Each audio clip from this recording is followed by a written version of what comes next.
चलिए ध्यान दीजिएगा सवाल में। तो क्वेश्चन नंबर 12 देखिएगा। पिछले क्लास में हम लोग जो है क्वेश्चन नंबर 11 तक कंप्लीट कर लेते, राइट। हाँ, और भुला ना जाइएगा कि एक्सरसाइज कितना चल रहा है, 9.3 चल रहा है। 9 कैसे लिखा है, 9.3। क्वेश्चन नंबर 12 है, पढ़िएगा। थोड़ा लंबा चौड़ा क्वेश्चन है। कह रहा है कि समांतर चतुर्भुज एबीसीडी की एक भुजा, नौ पढ़ रहे हैं, हाँ सॉरी 12 नंबर। गांव के एक निवासी इतवारी के पास, वो इतवारी है, नाक पर हाथ रख रहा है। चलो ए लक्ष्मण ध्यान दो, ए पट कलम सीधे कलम हटाओ, समझ लो ना, कितना देर लगेगा। कह रहा है कि गांव के एक निवासी इतवारी के पास एक चतुर्भुजाकार भूखंड, चतुर्भुजाकार कैसे था, भूखंड मतलब जमीन, कैसे था, चतुर्भुज के आकार के था ना। उस गांव की ग्राम पंचायत ने उसके भूखंड के एक कोने से उसका कुछ भाग लेने का निर्णय लिया ताकि वहां एक स्वास्थ्य केंद्र का निर्माण कराया जा सके। और गांव के पंचायत में जो लोग सब बैठा था, कहा कि भाई इतवारी के पास बहुत जमीन है, चलो भाई एगो जमीन के कोना ले लो ताकि वहां पे स्वास्थ्य केंद्र खोला जा सके। ठीक है, यहाँ तक समझ आ रहा है। अब बोला इतवारी इस प्रस्ताव को इस प्रतिबंध के साथ स्वीकार कर लेता है कि उसे इस भाग के बदले उसी भूखंड के संलग्न एक भाग ऐसा दे दिया जाए कि उसका भूखंड त्रिभुजाकार हो जाए। स्पष्ट कीजिए कि इस प्रस्ताव को किस प्रकार क्रियान्वित किया जा सकता है। यानी कहलई इतवारी क्या कहा कि ठीक है भाई, लेकिन वो जमीन हम तो कोना दे देबो, लेकिन हमरा जो है वैसने वो जमीन चाहिए, ऐसा जमीन चाहिए कि त्रिभुजाकार हो जाए। तो आपको कह रहा है अपना भाषा में आपको ये स्पष्ट करना है। ठीक है, आइए सर। तो हमने क्या लिखा, हमने लिखा कि माना कि इतवारी के पास एबीसीडी एक चतुर्भुजाकार भूखंड किधर है ए बी सी डी, हाई है इतवारिया के पास जमीन।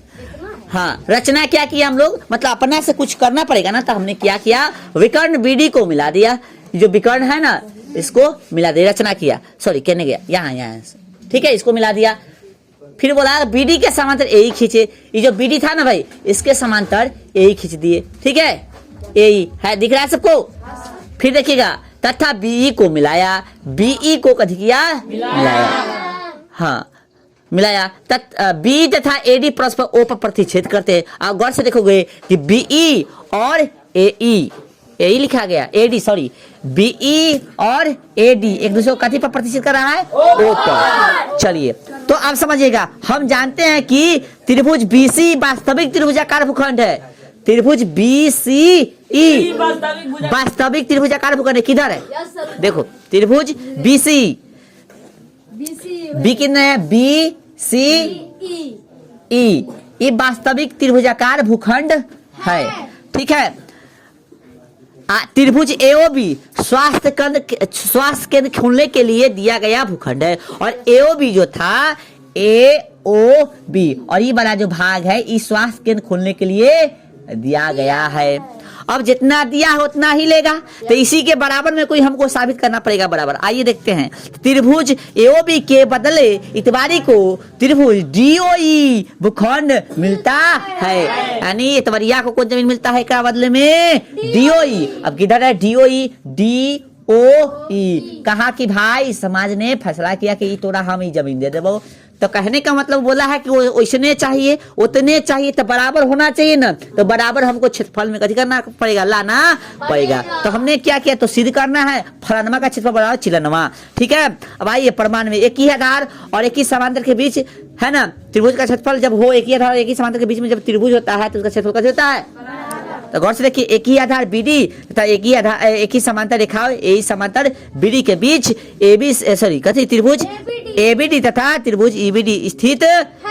गौर से देखिए, एबीडी और कथी ईबीडी, एबीडी और ईबीडी कौन सा आधार, BD, ABD A B D, इसके लिए आधार कथी है, ए बी डी, इसके लिए आधार बीडी होना चाहिए। बीडी है, बीडी है, ठीक है। चलो उसके बाद एगो त्रिभुज और ईबीडी, ई बी डी, इसके लिए भी कथी है, देखो त्रिभुज बन रहा है, इसके लिए भी आधार है।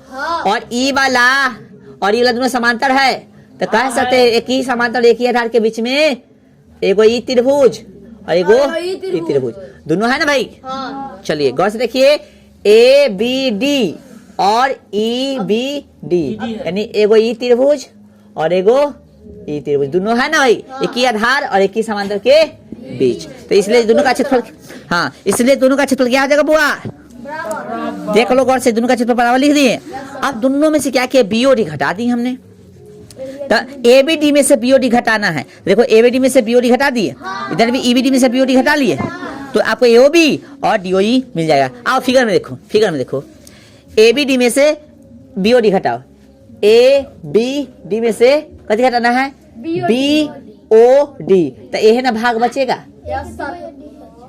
बचेगा ना, सॉरी ई तो घटा देना है ना, ये घटा देना तो यही भाग बचेगा। चलो फिर उसी तरह से फिर इतना में ई है ना घटाना है, तो फिर ये बच जाएगा, बोलो साबित हो गया। ये क्वेश्चन नंबर कितना था, 12 था, 13 समझिए, 13 इधर हमने सॉल्व कर दिया है। 13 कह रहा है कि भैया ए बी सी डी एक समलंब है, दिख रहा है, ए बी सी डी एक समलंब है, साथ में ए बी समांतर डी सी, यानी हाई वाला और हाई वाला कथी है, समांतर है। एसी के समांतर एक रेखा है एक्स को, सॉरी ए बी को, एसी के समांतर, एसी के समांतर, एसी के समांतर एक रेखा कथी, एक्स को, एक्स को, एक्स को, एसी के समांतर, एसी के ना, एसी के समांतर एक रेखा एक्स को, ए एक्स को, ठीक ना, कथी बोला है, एक्स को, एक्स को, सॉरी ए बी ना बोला था हम, गलती, एसी के समांतर एक रेखा ए बी को, एसी के समांतर, एसी के समांतर एक रेखा ए बी को, ए बी को, ठीक है, ए बी को कहा बोला है, एक्स पर बीसी, एक्स पर, एक्स पर कथी, बीसी, एक्स पर कथी, बीसी को वाई पर प्रतिच्छेद करती है, वाई पर प्रतिच्छेद करती है, ठीक है। आगे क्या बोला है भाई साहब, तो सिद्ध करना है कि एडीएक्स जो है, यानी एडीएक्स का एरिया और एसी का एरिया का जो होगा, हाँ बराबर होगा। आइए हमने क्या लिखा है कि दिया है एबीसीडी एक समलंब चतुर्भुज है, एबी समांतर डीसी दिले है, हाई समांतर हाई दे दिया है, साथ में एसी समांतर एक्स वाई दे दिया, एसी किधर, एसी एसी एसी ये दिख रहा है, एसी और एक्स वाई हाई समांतर दे दिया, ठीक है। चलो उसके बाद समझिए, एक्स तथा वाई क्रम से एबी तथा बीसी पर स्थित है, एक्स जो है कथी, एक्स जो है कथी पर, देखो एबी पर, और वाई जो है बीसी पर स्थित है कि नहीं। चलो तो सिद्ध करना है, जो सिद्ध करना था वो लिख दिए। रचना में क्या है, सी एक्स को मिलाया, सी एक्स की तरह देखो, सी उधर मिला दिया, परमाणु देखिए एबी समांतर डीसी दिले है, तो क्या इसको एबी को हम एक्स लिख सकते हैं, एबी पूरा है, एसी कितना है, इतना, तो पूरा लिखो चाहे इतना लिखो, लिख सकते हो ना, समांतर तो लिख सकते हो कम करके, ठीक है, और डीसी के डीसी हमने रहने दिया। अब हम फिर बताना चाहेंगे कि एक आधार और एक ही समांतर के बीच में जब दो त्रिभुज स्थित होते हैं, दोनों का क्षेत्रफल क्या होता है, बराबर, बराबर। तो गौर से देखिए, एक्स पर दो त्रिभुज बन रहा है, कौन कौन, एगो त्रिभुज एसी एक्स, एगो त्रिभुज एडीएक्स। गौर से देखिए किस पे, एक्स पे, एक्स पे देखो एगो त्रिभुज कथी, ए सी एक्स बन रहा है, देखो, एगो त्रिभुज कथी ए, यहाँ पे देखो ए डी एक्स, दोनों का आधार ए एक्स है, और दोनों का एक ही समांतर के बीच में स्थित है, इसलिए दोनों का क्षेत्रफल इसी, हाँ हाँ हाँ, इसी तरह से जो है ये भी आ सकता है, त्रिभुज का ए सी एक्स है ना, बराबर एरिया त्रिभुज का ए सी वाई, अब देखिए कहाँ ए सी एक्स, ए सी एक्स, और फिर कथी ए सी वाई, ए सी वाई दिख रहा है, ए सी वाई। अब कहेगा ये कैसे हो गया, तो देखो ए सी एक्स बोले तो ये आधार है, और ए सी वाई बोले तो यही आधार है, और ई जो किसके समांतर, इसके समांतर है, तो एक ही आधार एक ही समांतर के बीच में ना हुआ, तो इसलिए जो दोनों का ये भी मतलब कथी होगा, दोनों का क्षेत्रफल बराबर हो गया, तो समीकरण 2 हो गया। समीकरण 1 और 2 में देखिए, दिख रहा है ना, दिख रहा होता कथी कर रहा है, नटंकी कर रहा है, हम समझा रहे हैं, ऐसा नटंकी कर रहा है, नटंकी कर रहा है, लगा डस्टर है, कौन कौन कर रहा है, खड़ा कौन कौन था, तुम बताओ, तीनों का मार खाएगा, तीनों मार खाएगा, निकालो तीनों, निकालो, ये था, चलो ध्यान दो, बाका सा नटंकी कर रहा है, हम समझा रहे, इधर बेंच उठा रहा है, मारेंगे बुखार लगा देंगे। समीकरण 1 और समीकरण कितना, 2। अब गौर से देखिए, समीकरण 1 और 2 से दोनों कैसे हो गया बराबर, तो देखो गौर से, यहाँ से देखो ए सी एक्स जो है किसके बराबर है, या घेरल नहीं, एडीएक्स के बराबर है, तो गौर से हम सब देख सकते हैं, इधर किधर लिखा है ए सी एक्स, इधर देखो थोड़ा नहीं दिख रहा है तो इन्हें हो जाओ, ए सी एक्स बराबर कथी है, ए डी एक्स, साथ में इधर एडीएक्स बराबर कथी क्या है, ए सी y के, तो हमको e और इसका जोड़ी नहीं लगा सकते? हाँ, वही तो लगाए। हो गया साबित, रहने दो, ठीक है।